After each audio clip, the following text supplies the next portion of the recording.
न त्वा जिनेन्द्रं गतसर्वदोषं सर्वज्ञदेवं हितदर्शकं च श्रीजैनसिद्धान्तप्रवेशिकेयं विरच्यते स्वल्पधियामृताय।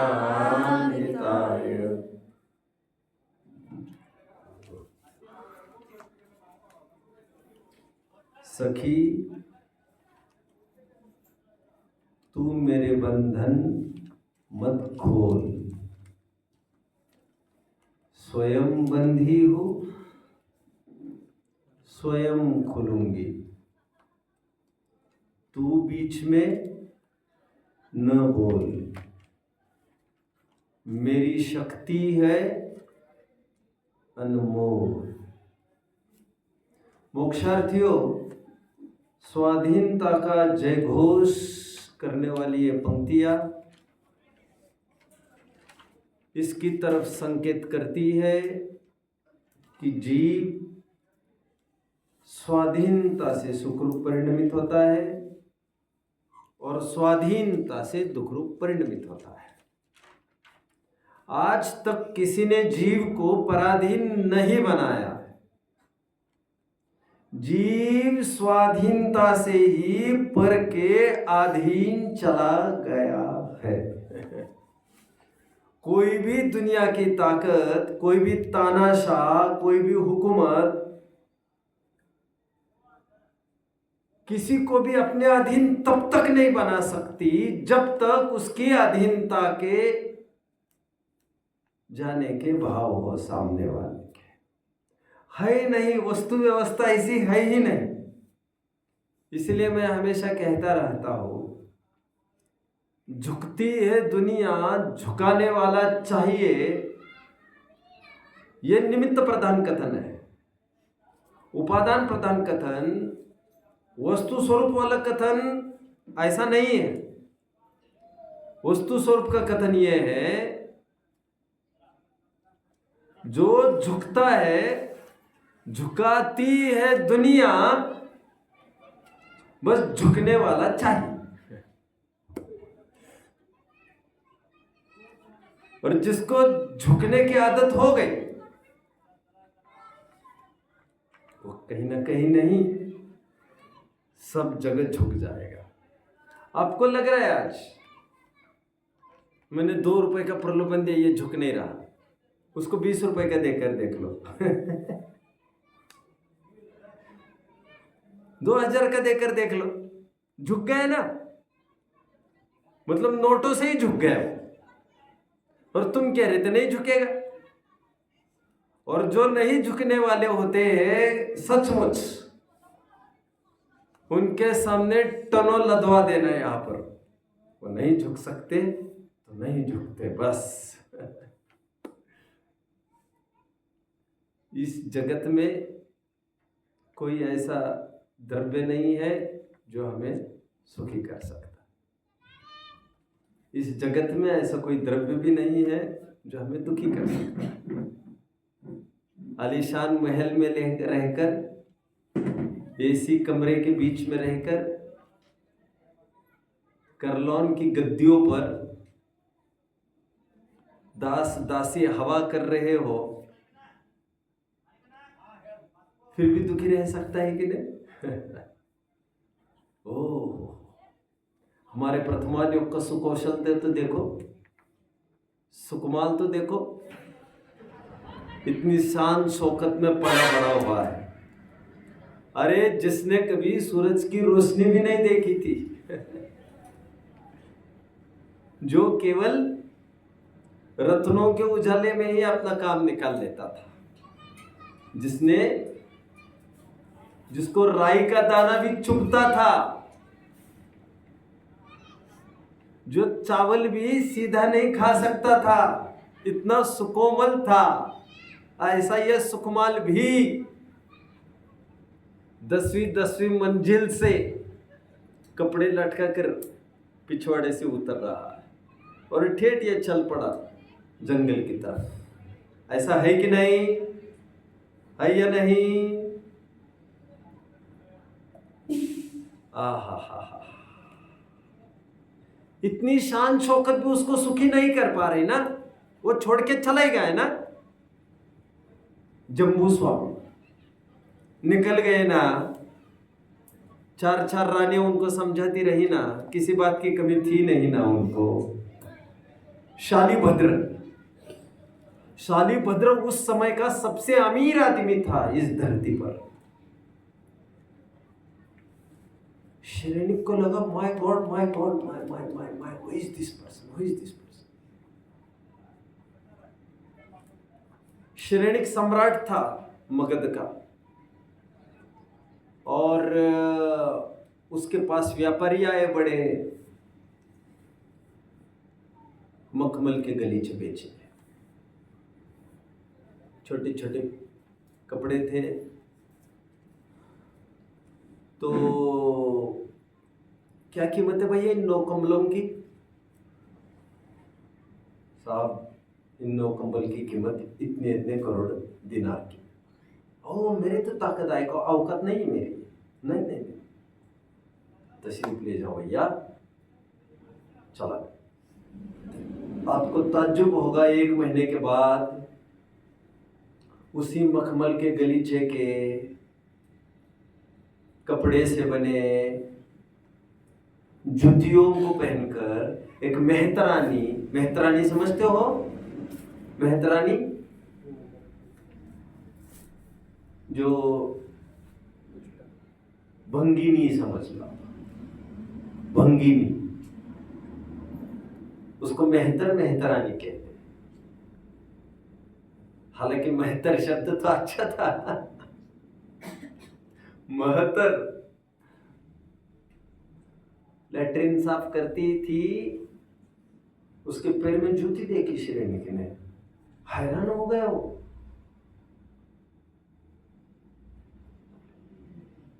पूछो भैया पूछो, कहां से लाए, क्या क्या? तो पता चला ये काम करने गई थी शालीभद्र के यहाँ, वहां दे दिए थे इनको। तो शरेनिक को लगा ये शालीभद्र कौन है, मुझे पता ही नहीं चला। तो शालीभद्र को मिलने जब चले गए तो ये पता चला उसे कि वो व्यापारी इसके यहाँ गया बाद में, शरेनिक के बाद। तो शालीभद्र की माँ ने कहा कितने हैं? तो उनका नहीं, अभी तो ऑर्डर लेके जाऊंगा, ये सैंपल है, कीमत है बस। ऐसे बना बना के लाते तो वही अमीर नहीं हो जाते शरेनिक से। रानी ने कहा एक से काम थोड़ी होगा, मेरी तो 32 बहुएं हैं, 32 का दाम बोल, ये पैसे दे दो इसको, 32 लाना भैया बहुओं के लिए। अब उनको अच्छी नहीं लगी बहुओं को, 2-3 दिन इस्तेमाल की, फिर पाई पोछ के रूप में फाड़ दी, फिर पाई पोछ के रूप में भी काम नहीं आई, तो जूतियाँ बुतियाँ बनवा कर फिर उसको मेहतरानी को दे दी, भैया तुम जैसे काम में लेना ले लो। वो मिलने आया था, कौन?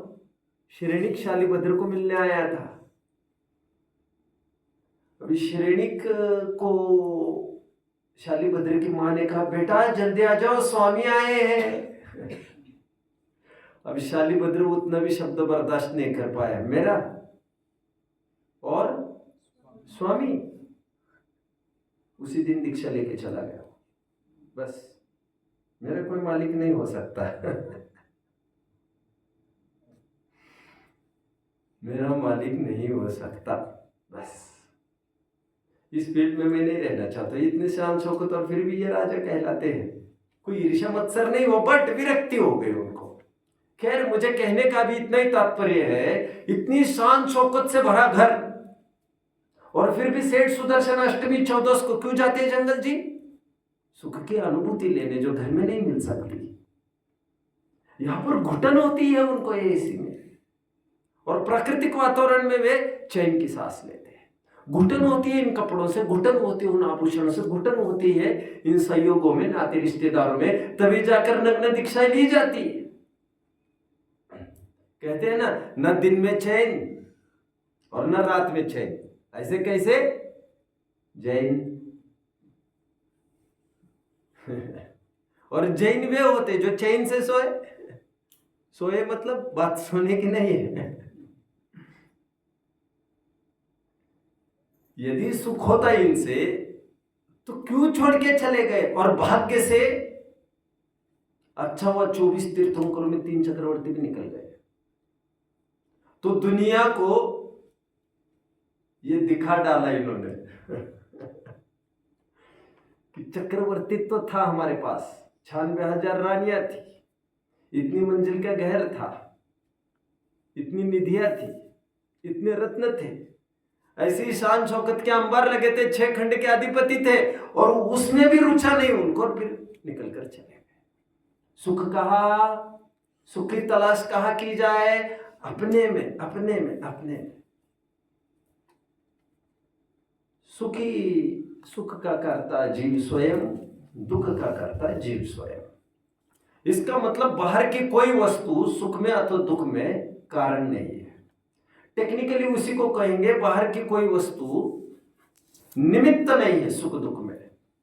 इसी को कहते हैं निमित्त बलहीन है और किंचित कर है, कुछ भी करने में समर्थ नहीं है।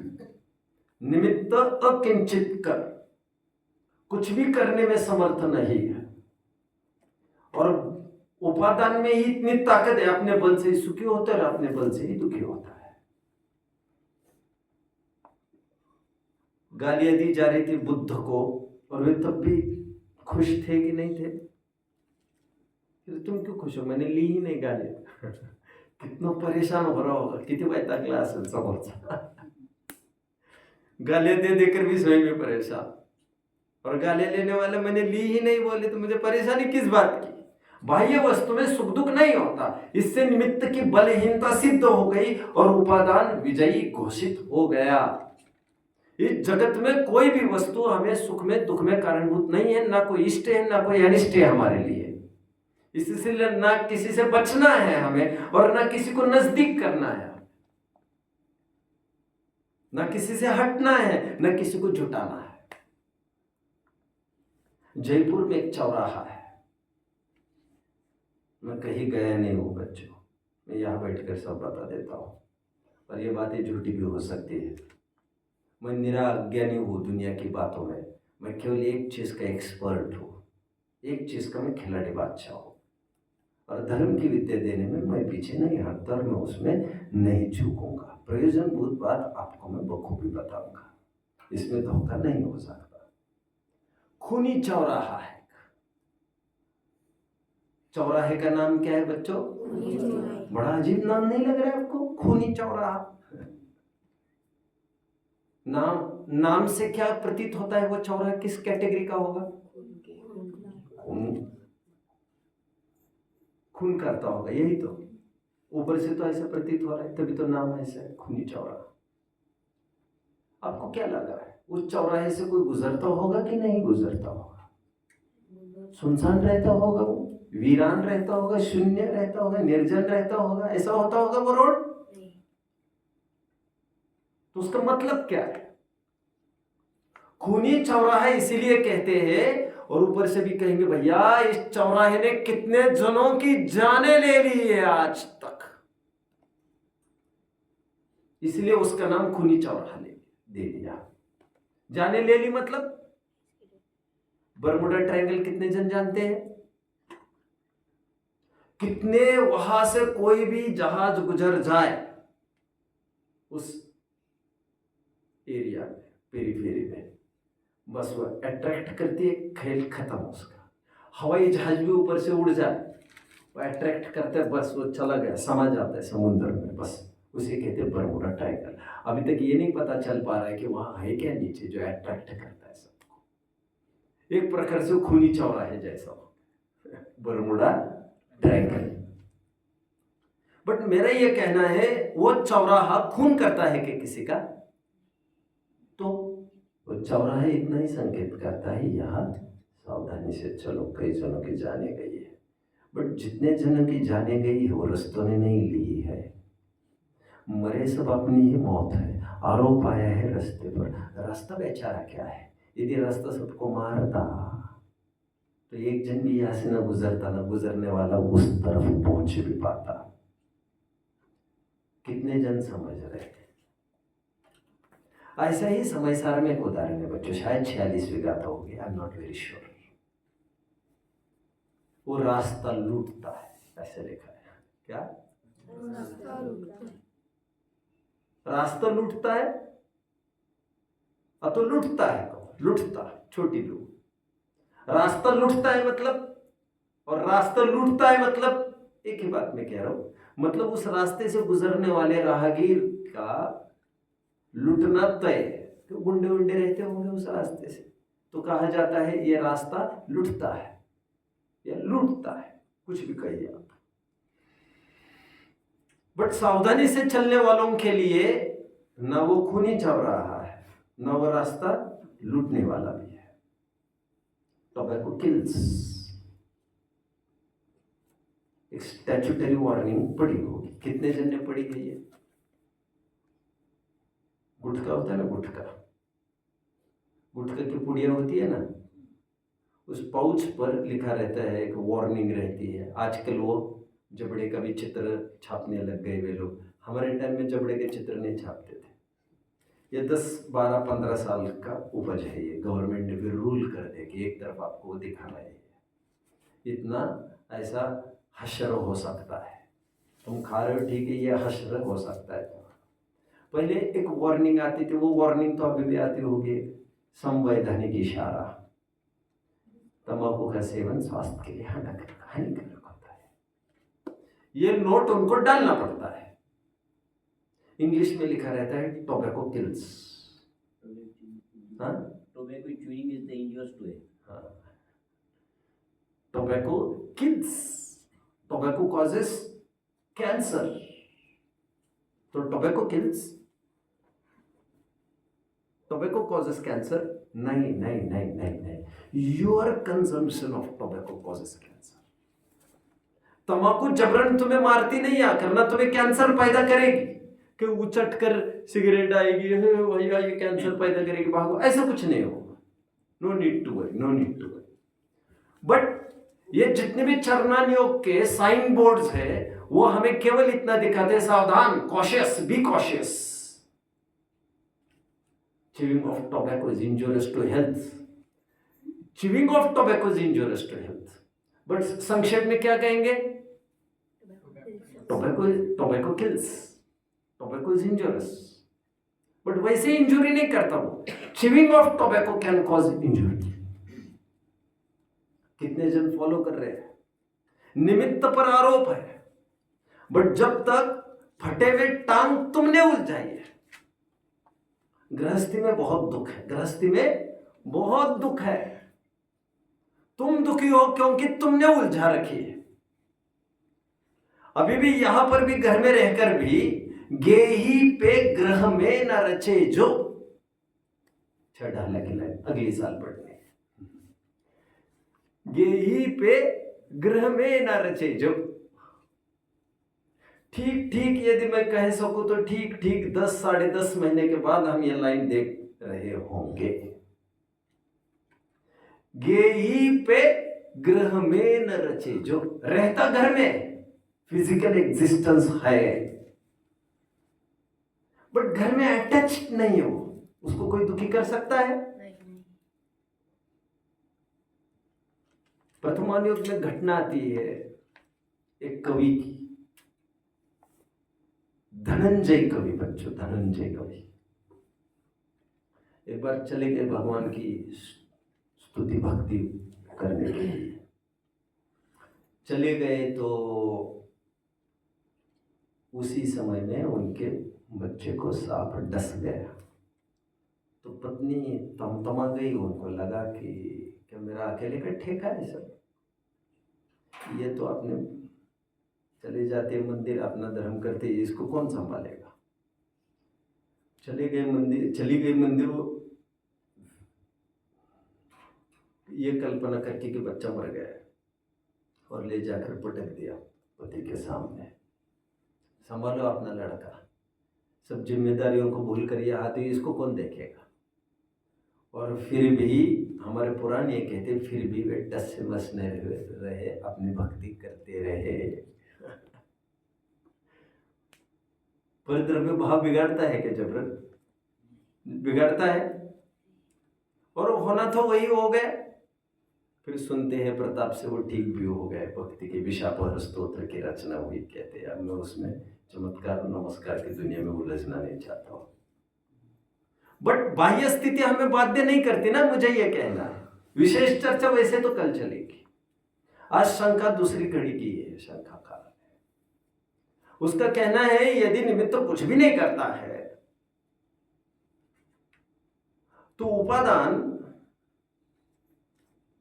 और उपादान अकेला ही सब यदि करने में समर्थ है,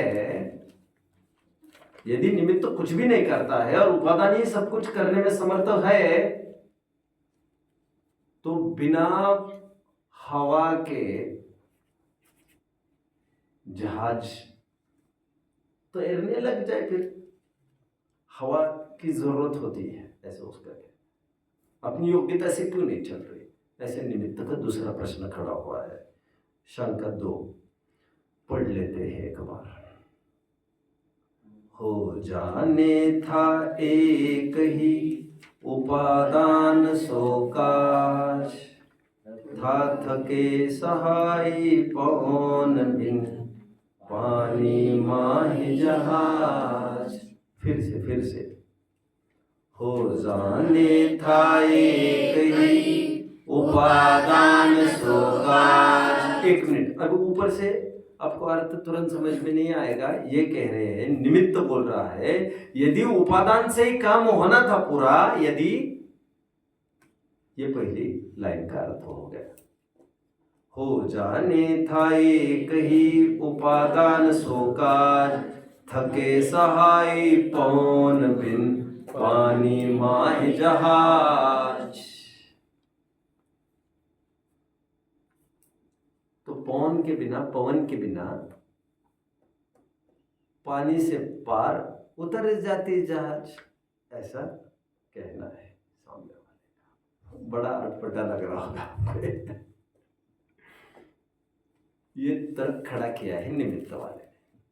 मुझे पहले ये बताइए बच्चों आप कि बिना हवा के जहाज तैर सकती है? आपको क्या लगता है? हालांकि बिना हवा के तुम पहले मौसम करके दिखाओ, फिर आगे की बात करते हैं, तभी तो परीक्षा कर पाएंगे आप।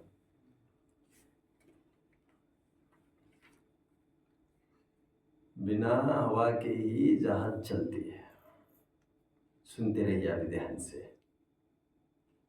बिना हवा के चलती है। अच्छा, तरंगों से, पानी के, हालांकि पानी में जो तरंगे रहती है वो भी हवा का ही चिन्ह होता है। बात हवा का उसी से पता चलेगा। मतलब उसका सीधा ये कहना है, पानी यदि हिलेगा नहीं तो जहाज कैसे चलेगी? ये सीधा प्रश्न है। अब आपको समझ में आ रहा हो तो आपको लग रहा होगा हवा ही नहीं चलेगी जहाज कैसे तीर लगे? अरे हवा नहीं चलेगी तो पानी भी तो नहीं हिलेगा। हालांकि भाग्य से नदियां होती स्लोप में ही है, तो उसको कोई वैसे हवा की जरूरत नहीं है, लेकिन फिर भी एक फोर्स तो है ना, ग्रेविटी का स्लोप है, तो बात वो है कहने की। तो बिना हवा के चला के दिखाओ जहाज, कोई ये तर्क करे। इस तर्क को कैसे आप एलिगेट करोगे इसको?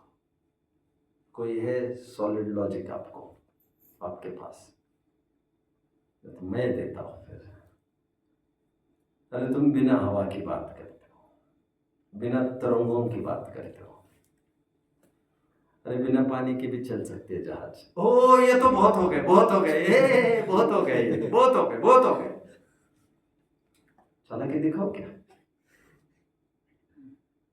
क्या करोगे आप? वही करूंगा, बिना पानी के चला के दिखाना है ना। चल सकती है क्या? आपका क्या ख्याल है? हम बिना हवा की बात करते हो, और हवा का असर पानी में ही दिखेगा। उसको कहना है पानी का प्रवाह ही ठंडा हो जाएगा, तो फिर जहाज चलेगी कैसे? ऐसे उसका क्या है। और पतवार से भले ही चलाने की कोशिश करोगे तो पतवार भी वही काम तो करती है। मतलब पतवार भी हाथ में नहीं दी जाएगी आपके, और ना कोई तरंगे भी चलेगी।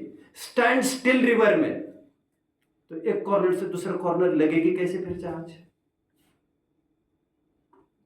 समझ रहे हैं आप? कोई श्लोक की कल्पना नहीं करनी है आपको। आप जानते हैं बच्चों, ज्वार और भाटे होते हैं समुद्र में, कितने जन जानते हैं? ज्वार और भाटे होते हैं। मराठी में क्या कहते हैं उसको, इंग्लिश में क्या कहते हैं? Low tide and high tide कहेंगे। हाँ, भरती यानी ओहोटी। ओहोटी, मैं ओहोटी कहने वाला था, पहले ही कहने वाला था, लेकिन मैंने सोचा ये बहुत हायर हो जाएगा ओहोटी। कितने जन ने सुना भरती यानी ओहोटी? अच्छा, ज्योग्राफी में है क्या ये? क्या करते हैं बच्चों, मैं अभी बताता हूँ आपको। जब पानी पूरा भरने वाला है, पता चलता है ना उनको, पहले ही जहाजें लाकर जमा कर देते हैं किनारे पर समुद्र के, और जैसे उसका फाइनल लेवल हो गया ना, वो छोड़ देते हैं। What do you call for that? Anchor. Anchor को छोड़ देते वहां से। हजारों किलोमीटर जहाजें बिना डीजल बिना पेट्रोल के चलती है। आप समझ रहे हैं? और जानबूझकर ये प्रतीक्षा करते रहते हैं भर्ती की। अरे उनका लाखों रुपए का डीजल बचता है ना उनका। हम क्या करते हैं, जब स्लोप पर साइकिल आए तो पेडल लगाते हैं क्या? हम तो आराम से चलते हैं, और जान तो तब खपती है जब चढ़ाव आने लगता है। ऐसा ही तो होता है, वहां पर भी ऐसे होता है। अभी बात यह है, वो कह रहे हैं बिना पौन के, मतलब बिना पानी के हलन चलन के अब जहाज आगे बढ़ा के दिखा। और पतवार भी नहीं चाहिए, क्योंकि पतवार का पीछे करना मतलब ही तुमने पानी को पीछे किया, मतलब ही वो एक फ्लो तुमने आगे कर दिया, एक प्रकार से reverse. Every action has an equal and opposite reaction के न्याय से आप कुछ कर रहे हो उसके लिए, तो आप कोई ऐसा करके दिखाओ। तो मैं ये कह रहा हूँ भाई साहब, बिना हवा के छोड़िए, बिना पानी के जहाज चल सकती है। बहुत अच्छा है, हिंदी में ही मैं समझा सकता हूँ आप इसको, तभी तो उसको हवाई जहाज कहते हैं यार। बिना पानी के नहीं चलती क्या? लेकिन उसको तो पेट्रोल चाहिए, लोग कहेंगे। हम कहते हैं हम उस पेट्रोल की बात ही नहीं कर रहे अभी। तो कि विद्याधर के विमान नहीं होते क्या? बिना पेट्रोल के चलते ही है ना वे। उसे हवाई जहाज कहते बच्चों। क्या कहते उसे? हवाई जहाज। कोई रुख की जरूरत नहीं, हवा की कोई जरूरत नहीं उसको, बस वो चलते बस। हेंस प्रूव्ड, सिद्ध हो गया। क्या सिद्ध हो गया? हवा के पवन की जरूरत नहीं है, उपादान के ताकत से बात होती है। और उससे टेक्निकली क्या सिद्ध हुआ? उपादान अकेला समर्थ है काम करने के लिए। समाधान के रूप में 2 छंद उपादान अपनी तरफ से बोलेगा। अभी क्या कहते हैं देख लीजिए। ये शंका सबको समझ में आ रही है निमित्त की? फिर से शंका पढ़ लीजिए। हो जाने था एक ही उपादान सोकाज, थके सहाई पौन बिन पानी माहि जहाज। अभी आज समाधान चलेगा, आज 2 छंद और चलेंगे। पेज नंबर 32 पर देखिए समाधान। पहला छंद। सदैव वस्तु असहाय जहाँ, तहाँ निमित्त है कौन, जो जहाज परवाह में लिए सहज बिन कौन। फिर से। सदैव वस्तु असहाय जहाँ, वस्तु जहाँ असहाय ही है। असहाय का मतलब यहां पर, असहाय इज नॉट हेल्पलेस हियर। असहाय का मतलब जिसे सहायता की जरूरत नहीं।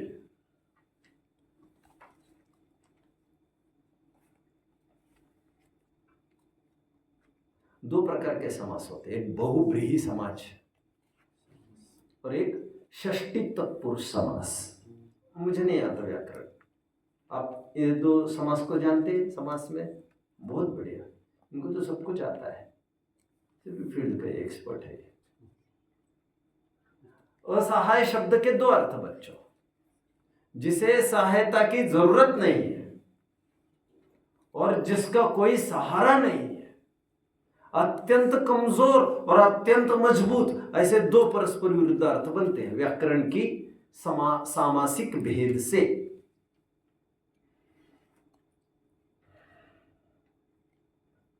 क्या कह रहे देखिए, सदैव वस्तु असहाय जहा, जिस वस्तु को किसी के सहायता की जरूरत नहीं है वो स्वयं ही सद जाती है, उसको किसी की जरूरत नहीं होती। तहा निमित्त है कौन, वहां निमित्त को कौन पूछता है? जहां वस्तु स्वयं ही स्वाधीन है, अपना अपना काम करने को असहाय है। असहाय मतलब बलवान है, किसी के सहायता की जरूरत नहीं, वहां पर निमित्त की क्या जरूरत है? जो जहाज परवाह में तिरे सहज बिन पवन, फिर उसी प्रकार बिना पवन के वो जहाज तिर जाती है। ये तो बहुत क्रिटिकल उदाहरण है जो वैसे तो समझा चुका, अब मैं और समझा देता हूं आपको, और समझा देता हूं। वस्तु में स्वयं में इतनी ताकत है कि उसको किसी की जरूरत नहीं उसके अस्तित्व के लिए। मैंने आपको एक उदाहरण दिया था, कभी दिया होगा, नूर जहां का। नूर जहां कौन थी? मुमताज कौन थी? शाहजहां की बीवी।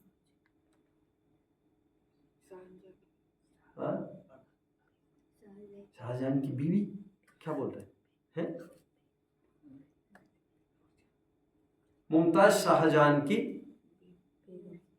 बेगम बोलो, चलो। नूरजहां कौन थी? नूरजहां थी, जोधाबाई की बात कर रहे थे, जहांगीर की पत्नी थी। बाबर, हुमायूं, अकबर, जहांगीर, शाहजहां, औरंगजेब। ये क्रम को याद रखने का स्टाइल बताऊं मैं? जो मुक्ति ने बताया था कि बादशाह, क्या बादशाह, बस अभी आप नहीं बोलेंगे शायद।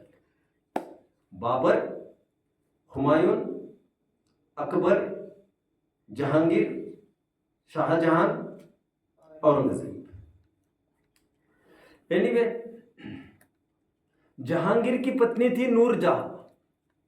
जब नूरजहां कुल 6 महीने की थी बच्चों, उसे जंगल में फेंकवा दिया था। मतलब नहीं चाहिए सोचकर, पहले जमाने में तो बहुत होता था नहीं ऐसा, जैसे कर्ण को नदी में बहा दिया था आधे आधे, तो उसको छोड़ दिया जंगल में। कुल 6 महीने की थी और 6 महीने की थी, अपने दम पर खड़ी हो गई जंगल में। कोई कल्पना कर सकता है जंगल में? और अपने दम पर खड़ी हुई, बड़ी हुई, इतनी ही बात नहीं है, भारत की सम्राज्ञी हुई वो। चलो, और बुंदेलखंड के कौन हुए हैं वे ऐतिहासिक पुरुष, हिस्टोरियन, एक वॉरियर? छत्रसाल। मजा आ गया। कौन? छत्रसाल। छत्रसाल नहीं जानते? छत्रसाल बाजीराव पेशवा। बाजीराव पेशवा, जब मुगलों ने अटैक किया छत्रसाल को, पढ़ो ना भैया तुम लोग हिस्ट्री में, क्या करते हो? जब मुगलों ने अटैक किया, घेर लिया छत्रसाल को, छत्रसाल ने हेल्प किसकी मांगी? कहा बुंदेलखंड भी कहा है भैया, और कहा महाराष्ट्र। कितना फासला! उसने चिट्ठी लिखी पेशवा बाजीराव को, चिट्ठी अभी भी मिल सकती है, देख लेना। उसने कहा आई नीड योर हेल्प, कुछ भी करो, मुझे बचाओ। और मुगलों ने जाम किया था पूरा, बाहर निकलने का अवसर नहीं था, घेर लिया था पूरा। यहां से सेना लेके गया बाजीराव, कल्पना कर सकते हो वहाँ के मुगलों को शह दी उसने, फिर जाकर छत्रसाल के लड़के मस्तानी से उसका विवाह हुआ था। आप कहोगे हाँ ये तो हम जानते, बाजीराव मस्तानी। एक फिल्म भी आई थी बाजीराव मस्तानी, यार मुझे न देखनी भी है न मन भी है देखने का, कुछ ऐसी खास बात नहीं है मुझे। फिर गाने वाने प्रेम बेम के इससे मैं एलर्जिक हूँ थोड़ा, बात बाकी इतिहास देखने में मुझे कोई एलर्जी नहीं, और आपको भी खूब इतिहास देखना चाहिए। बट दिक्कत यह है आजकल के फिल्मों में भी आप इतिहास टटोलने जाएंगे, वो सब इतिहास आपको सही नहीं मिलेगा। उसको फिल्मी जब बना रहे हैं वे तो कितना मसाला वगैरह लगाएंगे। एनीवे मुझे क्या कहना था वैसे तो, छत्रसाल एक शूरवीर राजा हुए।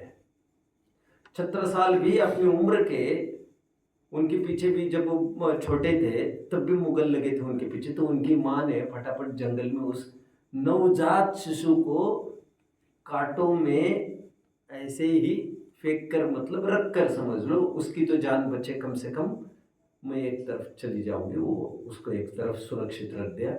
वो छत्रसाल बड़ा होकर राजा हो। जंगल में कौन पालन पोषण करता होगा बच्चों? अभी धनंजय कवि के भी बच्चे का एक उदाहरण दिया। 2-4 दिन पहले मैं और एक बात कह रहा था, नारद की उत्पत्ति, रुद्र की उत्पत्ति ऐसी होती है, दीक्षा ले लेते माँ बाप तुरंत, और जंगल में, बीच जंगल में होता है। जरूरत है किसी की सोचने की, उपादान को किसी की जरूरत ही नहीं है निमित्त की कुछ होने की, अपने बल पर ही काम होता है। हालांकि यहाँ पर आप कहेंगे माँ बाप नहीं थे लेकिन शहद गिरता रहा, फलाना हुआ, जंगल में ये हुआ वो हुआ, उदाहरण एक देश है। बट एक द्रव्य को अपना काम करने के लिए दूसरे द्रव्य की जरूरत नहीं होती। यहाँ पर यही कहा जा रहा है, जो जहाज परवाह में तिरे सहज बिन पौन। देखो समुद्र में आदमी घर में बैठा है 5-6 जनों के बीच में, और वहीं पर दम तोड़ सकता है और कोई कुछ नहीं कर सकता। और वही समुद्र में जहाज टूटने के बाद, 20 समुद्र में जहाज टूट गई टाइटैनिक जैसी, और फिर भी किनारे लग जाते हैं। 12-12 घंटे पानी में बहकर किनारे लग जाते अपने आप। जिंदा आदमी को भी कहो तुम उस तरफ निकल कर दिखाओ, उसकी ताकत है? मगरमच्छ है, इसमें ये है वो है, तूफान है, आंधिया है, बट वह आदमी जहाज फूटने के बाद पूरी रात भर समुद्र में बना रहा, बेहोश बेहोश बेहोश, हाथ पैर नहीं हिलाए, और दूसरे दिन समुद्र के किनारे लग गया। ऐसा हो सकता है बच्चों? हो सकता है? इसी को कहते देवतारी त्याला कोण मारी, देव मारी त्याला कोण तारी। यहां पर देव न कहकर मैं कहूंगा दैव। खेळ कुणी हा दैवाचा पाहिला, दैव तारी त्याला को। हमारे यहाँ देव तो वैसे है नहीं ना कुछ, तो मैंने क्या कहा? दैव, दैव भाग्य योग्य। मैं अभी यहाँ पर क्या कहना चाहता हूं वैसे, भाग्य में उपादान, उपादान गालिब किस्मत उनकी भी होती है जिनका हाथ भी नहीं होते। तुम हथेलियों की बात करते, तुम हाथ की रेखाओं की बात करते ना लोग। एनीवे देखो नेक्स्ट देखो, उपादान विधि निर्वचन है निमित्त उपदेश, वसे जो जैसे देश में करे सुतय से भेष। बस आज के दिन इतना ही लूंगा मैं, इसी को थोड़ा समझाऊंगा, फिर आज तो बस करेंगे क्योंकि आगे के 2 प्रश्न चलेंगे। उसको मैं 143 and 144 इसे मैं कल लूंगा, दोनों को एक साथ या तीनों को एक साथ कल चालू कर सकता हूँ, देखूंगा मैं, सोचूंगा। अभी आज इतना ही, क्योंकि प्रकरण थोड़ा ट्विस्ट होगा तो मैं अभी नहीं चालू करूंगा। लेकिन अभी मैं वैसे प्रश्नोत्तर में तो पूछा ही जाएगा, लेकिन मैं भी अभी यहाँ पर बुलाकर छंद बुलवाऊंगा। केवल एक निमित्त का रोल करेंगे, एक उपादान का रोल करेंगे। उसे क्या करना है समझ लीजिए अच्छे से। छंद तो देखकर बोलना है, निमित्त वाले को, उपादान वाले को। उसका अर्थ वो बिना पढ़े यहां से बोलेगा। ओके, तैयार रहिएगा सभी। मैं किसी को भी बुला सकता हूं। अभी आगे का छंद देखिए। उपादान विधि निर्वचन है निमित्त उपदेश, वसे जुजय से देश में करे सुतय से भेष। नीचे के लाइन को बाद में देख लेते, पहले ऊपर की लाइन को देख लेते। तुम कहते हो, कौन बोल रही है? उपादान बोल रहे। बहुत अच्छा। मुझे शार्प अटेंशन चाहिए, है ना? शार्प अटेंशन मतलब मेरी ही आंखों में आंखें चाहिए आपकी। यहां वहां इतनी भी नहीं हिलना चाहिए, नहीं तो निरंतर नोट करते रहना चाहिए। दोनों जगह कहीं ना कहीं आंखें गड़ी हो, ध्यान रहे। तुम कहते हो हमें उपदेश की जरूरत है, वचन की जरूरत है। भैया ये डोरमैट जैसे है, ये जूते चप्पल जैसे है, दरवाजे के बाहर ही निकालना उतारना पड़ता है, तभी घर में प्रवेश हो पाता है। जब आत्मरूपी घर में प्रवेश करना है, वहां इंद्रियों का कोई आलम्बन होता है क्या बच्चों? इंद्रियों का कोई आलम्बन है क्या? मैंने एक छंद कहा था, वस्तु विचारत ध्यावतये मन पावे विश्राम, रस स्वादत सुख उपजे अनुभव ताको नाम। ठीक है, कोई बात नहीं, आपको नहीं याद तो हमने इंद्रिय पाठ एक पढ़ा था बच्चों। उसमें एक प्रश्न था जो एग्जाम में पूछा गया था और मैं बहुत स्ट्रेस देता था उसको। वो प्रश्न कौन सा था? शाबाश, मजा आ गया, मजा आ गया। मैं जो जो बोलता हूं मैं एक्सपेक्ट करता हूं, आपको आना चाहिए सब। इंद्रिय ज्ञान तुच्छ क्यों है, ये प्रश्न पूछा गया था, याद आ रहा है? उसके उत्तर स्वरूप आपको 4 पॉइंट्स लिखने थे, ऐसा मैंने याद कराया था, याद आ रहा है? इंद्रिय ज्ञान तुच्छ इसलिए है क्योंकि इंद्रिय ज्ञान से जो भी कुछ जाना जाता है वो रूपी पुद्गल जाना जाता है, और आत्मा का कल्याण आत्मा को जानने से होता है। आत्मा का कल्याण परद्रव्य को जानने से नहीं होता है, और आत्मा को जानने के लिए इंद्रियों की जरूरत नहीं होती है। इसलिए इंद्रिय ज्ञान तुच्छ ज्ञान है। ऐसे 4 पॉइंट्स लिखाए थे। कितने जनों को याद आ रहा है? मैंने तब एक थिएटर का उदाहरण दिया था। इंद्रिया पाठ पढ़ते समय मैंने कहा था, थिएटर में आज तक कोई गया? ऑडिटोरियम में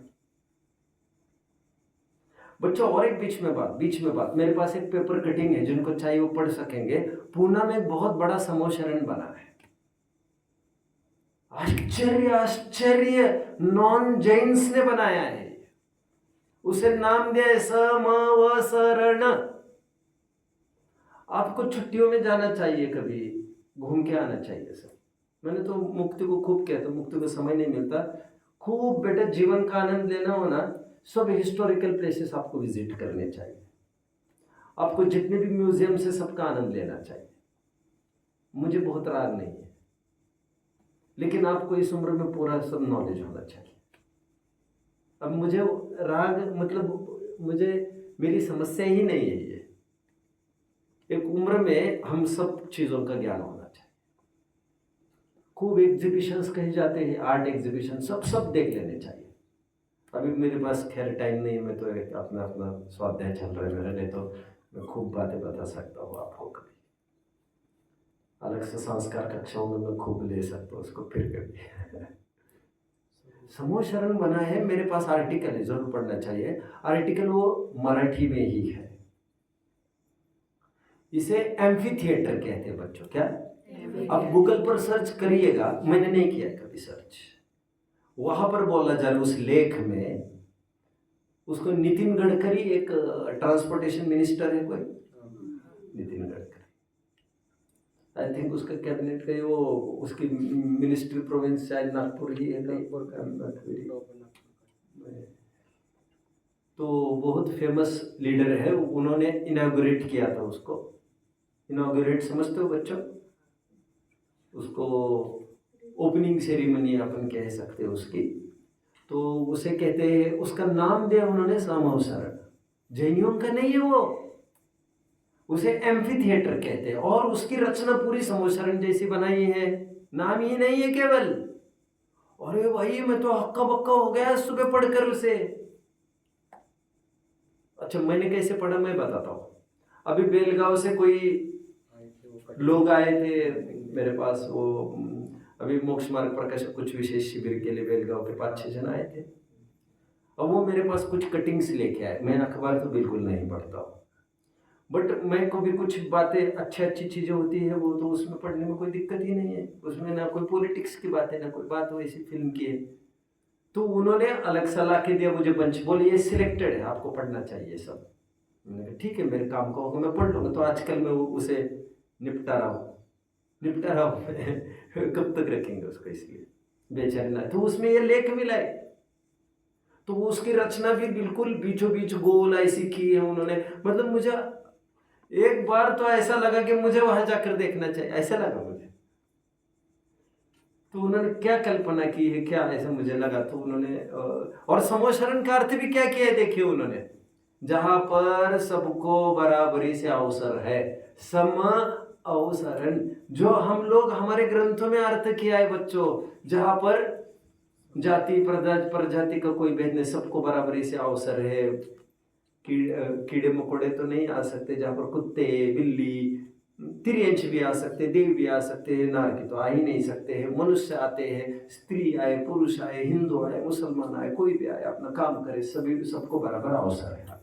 उन्होंने भी सेम हूबहू अर्थ किया। और वो लेख भी लिखा है मतलब हिंदू लेख।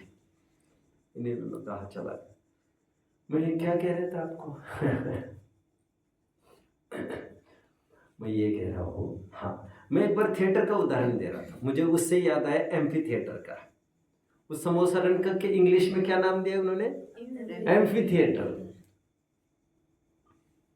मैं वो लिख दे दूंगा आपको, आपके रीच में होगा तो देख लेना, फिर उसको देख लेना चाहिए।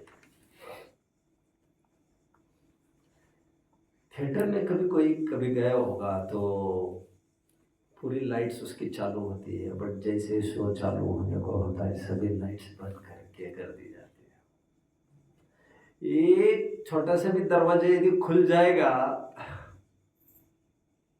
तो मजा ही किरकिरा हो जाएगा, पब्लिक ठो ठो ठो नहीं करेगी। फिल्म का आनंद लेना है तो एक भी खिड़की खुली नहीं चाहिए। आपको अंदर के दर्शन करने हैं आत्मा के, उदाहरण मैंने दिया है, आपको दिया है। गुड। यदि आपको आत्मा के दर्शन करने एक भी इंद्रिय की खिड़की यदि खुली रहेगी, दैट विल स्पॉइल योर, मजा किरकिरा कर देगा।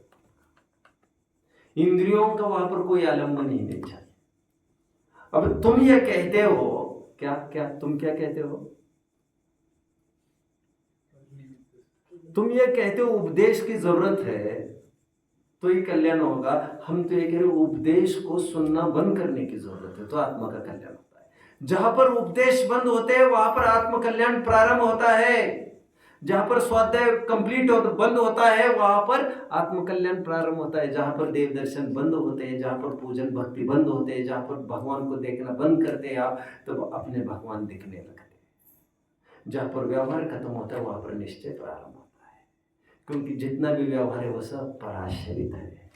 जहां पर खत्म होता है वहां पर स्व चालू होता है। इसीलिए तुम ये कहते हो वचनों की जरूरत है तो सुन ले। आत्मानुभव की प्रक्रिया निर्वचनीय है, निर्वचनीय।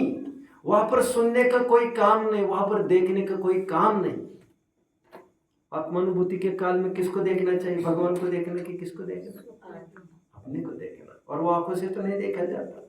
किसे सुनना चाहिए, उपदेश को सुनना कि फिल्मी गाने को सुनना, काम ही नहीं है कुछ सुनने। सुनाई देगा कब, वहां पर जब उपयोग को, मैंने ये पढ़ाया था आपको, उस मति ज्ञान को इंद्रियों से परान्मुख करके आत्मसन्मुख कराया। चलिए अभी छोड़िए, आपको याद आना मुश्किल है। तो उपादान ये दलील दे रहा है वो सब निर्वचन प्रक्रिया है, वहां पर उपदेश का कोई काम नहीं। इसलिए निमित्त से हमारा काम नहीं बनता, निमित्त की पहुंच दरवाजे तक है, घर के अंदर नहीं। That is like a doormat. उपदेश की पहुंच कहां तक? दरवाजे तक। घर के अंदर उसकी पहुंच नहीं है।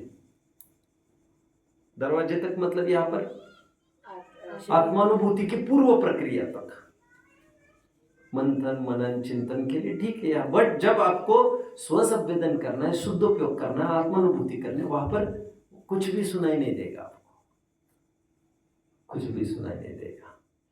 ठीक है, देखिए उपादान विधि निर्वचन, ये कह रहे हैं यहाँ पर, उपादान विधि निर्वचन है निमित्त उपदेश।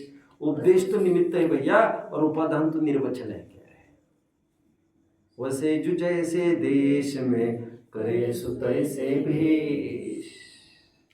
अभी इसका अर्थ क्या किया है देखो, वैसे मैं बता चुका हूँ। अमुक चीज अच्छी अमुक चीज बुरी ऐसा नहीं कह रहे। उसी वज्र वृषभ नाराज संगनन से लेकर तुम नाच रहे हो कि इससे निर्वाण होगा, भैया इससे सातवीं पृथ्वी भी जा सकता है। तो ये बाहर की वस्तु पर कोई टैग नहीं लगा अच्छा तो बुरी, उसका जैसा प्रयोग करो वैसे वो काम में आती है। उसी को कह रहे यहाँ पर, वसे जो जैसे देश में करे सो तैसे भेष। जैसे लोक में जैसे देश में जाओगे वैसा भेष पहन लेते लोग। कश्मीर में जाते कश्मीरी कपड़े पहन लेते हैं, फोटो वोटे खिंचवा कर लाते हैं, फिर एल्बम में लगा लेते हैं। यहाँ पर जैसा देश है वैसा भेष कर लेते हैं। तो कहते हैं ये तो निमित्त ही है, सब बदलता रहता है, इसमें कोई बड़ी बात नहीं है। उपादान की एक ही बात है, मतलब कि अपने आत्मानुभूति। यहाँ तक किसी को डाउट हो तो हाथ ऊपर करिए, पूछिए, फिर आपकी अदालत में हम आपको बुलाना चाहेंगे। आपकी अदालत में, आपकी अदालत जानते हैं आप लोग?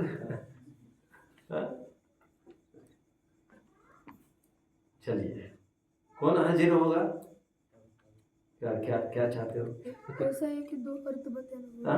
ऐसा है कि दो अर्थ। तुम हो कहाँ भैया? 10-20 दफे बताइए ये तो। बोलो भैया, ऐसा है कि दो अर्थ?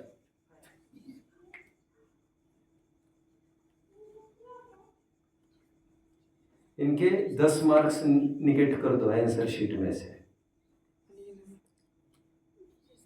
सबको पूछने वाला हो आपको, अभी सबका नंबर लगेगा। वो कुछ नहीं नीचे, ताक झक मत करिए कोई, क्या हुआ आप बताओगे? बोलो मत, बताओगे ना? मैं तो आपके 20 हटा देता हूँ तुरंत। ध्यान तो देना पड़ेगा यहाँ पर आपको। बोलो। Same is the case with him. जिसको सहायता की जरूरत है जो बलवान है, और दूसरा अर्थ जिसको सहारा ही नहीं है। कुल मिलाकर दो अर्थ क्या कहे थे मैंने एक एक शब्दों में?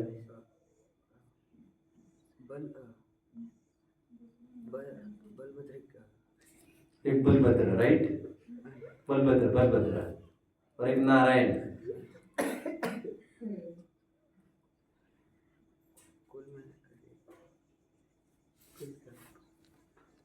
चलो अब दोनों अर्थ बताओ आपके शब्दों में। एक तो ये केस हो गया है, इनके साथ क्या होगा मैं बताता हूँ। यदि 10 मार्क कट नहीं कराना चाहते तो कुछ इम्पोजिशन दूंगा बाद में। आप बोलो जल्दी।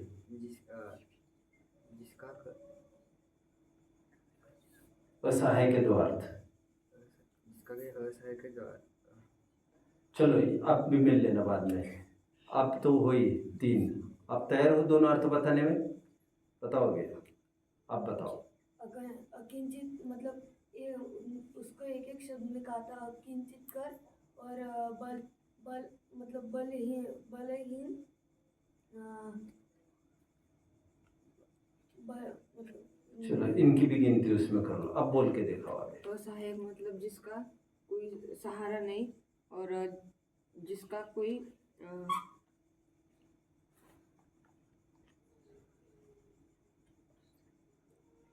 इनकी भी गिनती कर लो उसमें। सब कौन बचा है तुम बोलो। जिसका सहारा है और जिसको सहारे की ज़रूरत है, जिसको सहारे की ज़रूरत है और भारत मेरा देश है, सभी जन मेरे भाई बहन हैं, अब सभी जन चाय पाने पर आमंत्रित हैं।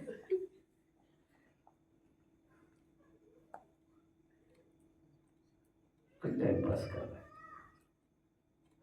कौन बचे है अभी यहाँ पर?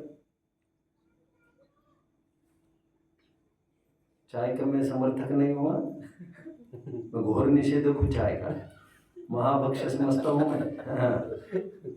तो लोग की भाषा में बोल दिया, बोलो। पहला अर्थ था कि जो बलवान है उसको सहायता की जरूरत नहीं, और दूसरा अर्थ पता है कि जिसको सहारे की जरूरत है तो सहारा मतलब नहीं है उसको, मतलब एक मजबूती की तरफ संकेत करता है और एक कमजोरी की तरफ संकेत करता है। शाबाश, इनको पॉइंट कुछ नहीं मिलेगा, बस आप बच गए कि आपको भी कुछ इम्पोजिशन दे दो, फिर पॉइंट नहीं चाहिए ना। हाँ। अब बाद में इनके साथ क्या होगा मैं बात कर लेता हूँ। असहाय के दो अर्थ में बार बार बता रहा था, जिनको सहायता की जरूरत नहीं है, और एक असहाय का अर्थ बताया था जो वीक है, कमजोर है, जिनको सहायता की जरूरत है, हेल्पलेस। और यहाँ पर असहाय मतलब उपादान को असहाय कहा जा रहा है। इट्स नॉट हेल्पलेस, ऐसा नहीं कि भाई उसको कोई हेल्प करो, उसको हेल्प की जरूरत नहीं है, ऐसे असहाय है। तो मैंने दो अर्थ कहे थे, एक तो मजबूतता के अर्थ में और एक कमजोरी के अर्थ में। ठीक है, चलिए, और किसी को कोई डाउट है? डाउट पूछिए, डाउट है किसी को कुछ भी? चलिए, अब मैं नाम लेता हूँ, आप आगे आते जाइए। चलिए आप आइए, दीप जी पधार रहे हैं हमारे बीच में। कहाँ से पधारे हैं भाई? सब भूल जाएगा यहाँ पर। चलो आ जाओ। आप निमित्त क्या बोलेंगे, फिर अर्थ भी बोलेंगे तुरंत, और वो अर्थ बिना देखे वो गाकर बोलेंगे अपनी निमित्त। उपादान का जोड़ा मैं आपके लिए अगर अच्छा खड़ा कर देता हूँ, रुको। उपादान के लिए मैं आमंत्रित करता हूँ, आइए।